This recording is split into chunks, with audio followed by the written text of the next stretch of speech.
Assalamualaikum and good morning. So next kita akan masuk subtopic 13.2 Kinetic Theory of Gases. So subtopic ni memang title dia adalah Kinetic Theory of Gases, di mana we are going to discuss about microscopic behavior.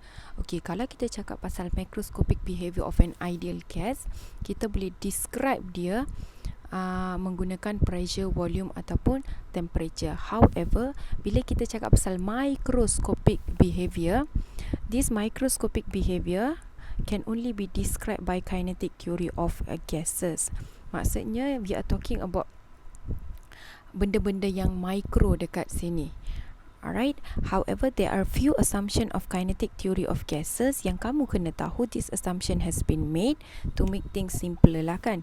So the first assumption was all gases are made up of identical atoms and molecules. So the gases are all identical.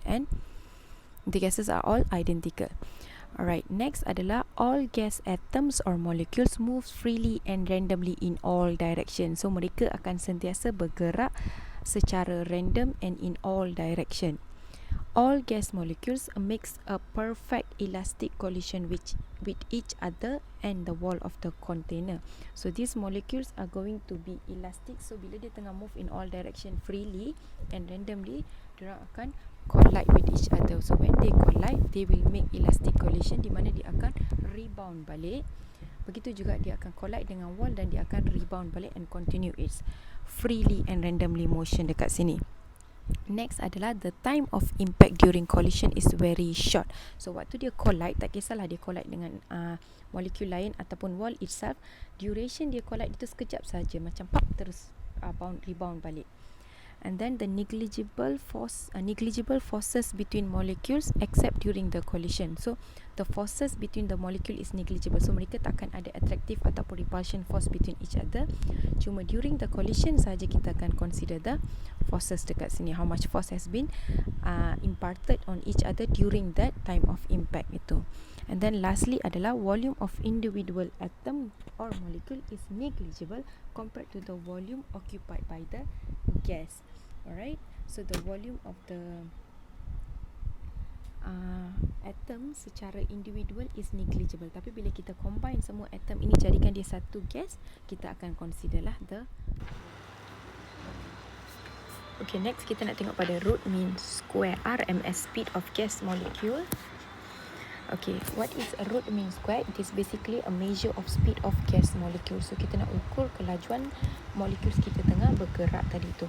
So tadi kan kita cakap dekat atas ni, the molecules moves freely and randomly. So kita nak tahu with what speed dia tengah bergerak. It is defined as the square root of the average velocity squared of molecules of a gas. Okay, apa maksud ini adalah you have square root, ini square root of average velocity. Average velocity maksudnya kita ini average, tapi velocity dia bukan velocity saja, tapi velocity squared. So v squared, kamu squarekan velocity kamu average kan dia dan kamu square rootkan dia. Itu maksud VRMS. Alright, this is actually an alternative method to calculate the magnitude of the average velocity of gas molecule. Okay, apa maksud dekat sini kita nak kira average apa maksud kita nak calculate the magnitude of the average velocity of gas molecule dekat sini adalah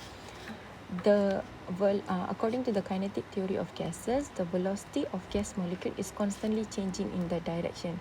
Okay, macam kita tengok dekat assumption yang dibuat, dia moves freely and randomly in all direction. So bila dia tengah move freely and randomly in all direction, contoh dia tengah gerak ke kiri, ke kanan, ke atas, ke bawah. So apa yang akan jadi dekat sini adalah net velocity dia akan jadi zero. Bila kita tambah dia, considering the direction atas, bawah, kiri, kanan, so plus atas, minus bawah, kita akan dapat zero dekat sini. However, dia tetap ada velocity, dia bukannya tidak bergerak. So oleh sebab itu kita menggunakan kaedah root mean square ini, di mana kita hanya nak calculate the magnitude of the average velocity of the gas molecule.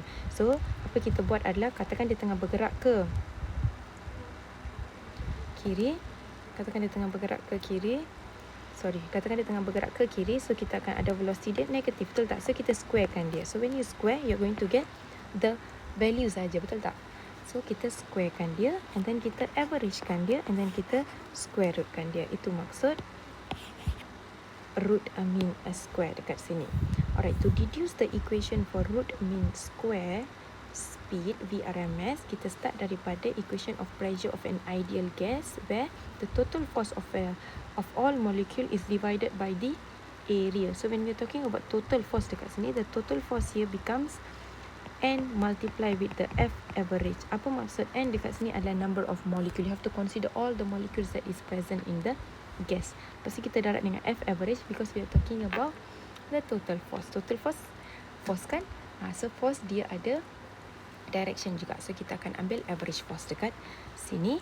So F average in this particular kinetic theory of gases adalah M mean square speed divided by the 3D. Ini adalah mean square speed, iaitu average square of the speed.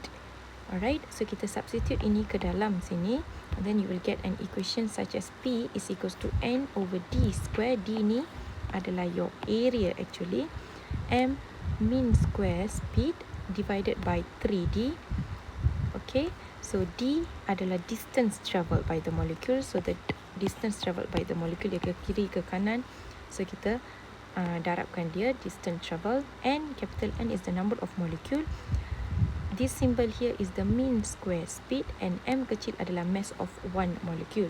So we simplify the equation. Kita simplify dia menjadi P is equals to 1 over 3 NM V, capital V, multiply with mean square speed. Apa capital V adalah volume, where volume adalah D cube.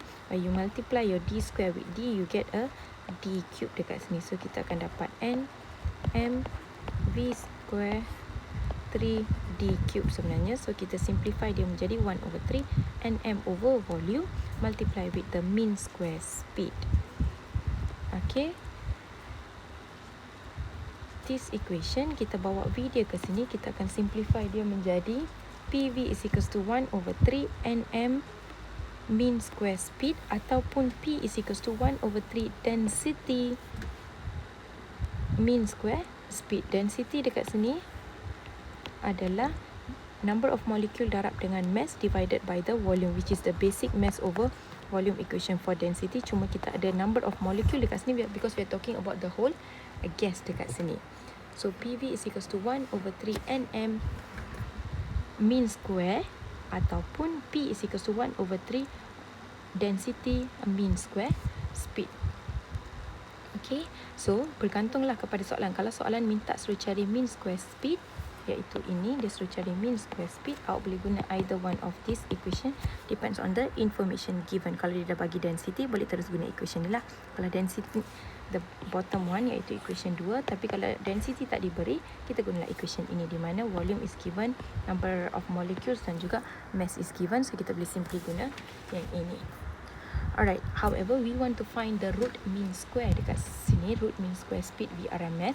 So from the equation of state, PV is equals to NKT. This is the ideal gas equation. Kita dah tengok just in the previous video.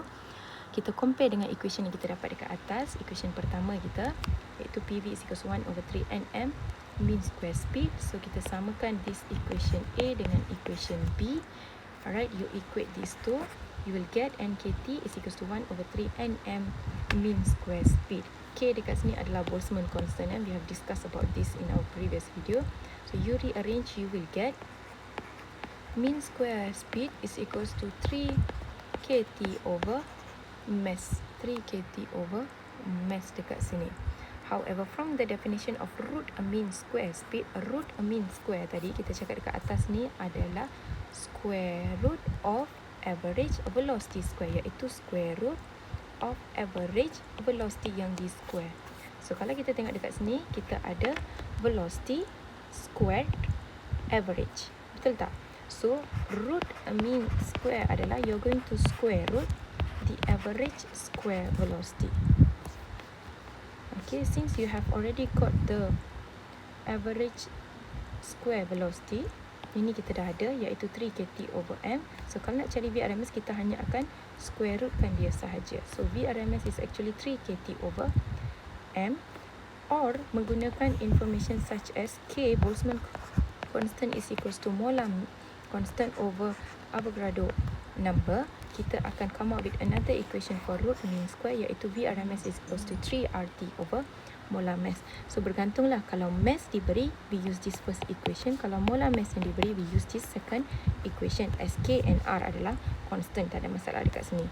So where VRMS here is the root mean square speed, which must be in the unit of ms negative 1 SI unit.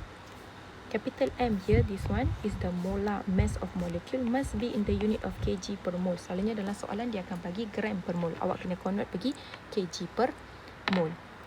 And then capital R here is the molar gas constant, 8.31 joule per Kelvin per mole. Is a constant lah kan. And then small m here is the mass of gas molecule, must be in the unit of kg. K here is the Boltzmann constant, which has a value of 1.38 times 10 to the power negative 23 joule per Kelvin, and temperature must be in the unit of Kelvin.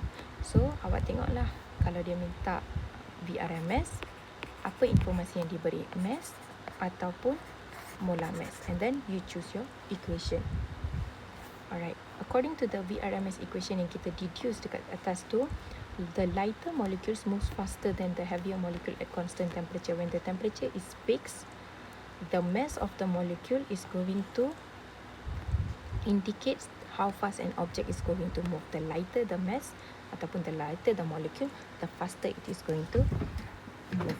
And the next assumption adalah the speed of gas molecule is proportional to the temperature. So if you change the temperature, kalau temperature increase, the molecule is going to speed up, dia akan vibrate dengan lebih faster, and then dia akan gerak dengan lebih laju. Maka due to that motion sini, the VRMS here is going to increase as well. So VRMS is directly proportional to your temperature, which comes from the equation dekat atas inilah. Dua-dua equation sini kita tengok dia directly proportional to the temperature.